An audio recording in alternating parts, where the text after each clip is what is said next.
So ayan, naaka tayo ngayon. Binisita ko ang ating Riverside Tambayan. Kung ano ang ating papagawa pa, sinilip lang natin mula dito sa baba. Yan, galing tayo sa may bad dito, sinilip lang natin. So, aaka tayo. This time, wala pa siyang daanan. Gumawa lang tayo ng sarili natin daanan ngayon. Pero soon magkakaroon ito ng daanan niya talaga na proper. So ayan siya.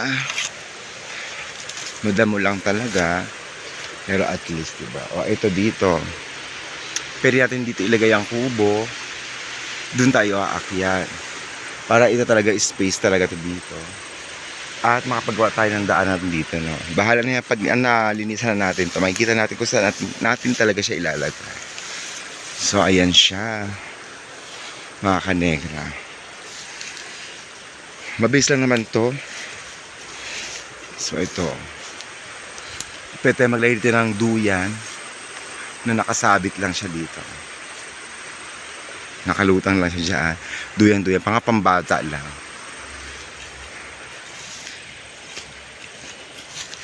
So, ito tayo. Paakyat na uli. Alright. Andito na tayo ngayon. So, ayan na. Pwede tayo maglagay dito ng duyan. Nakababa dyan. Diba? May gulong-gulong na.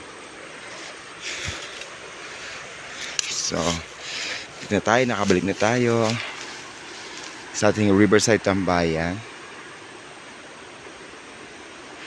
So, thank you so much mga kanegra, and like, share, comment, and follow me and subscribe. Thank you everyone.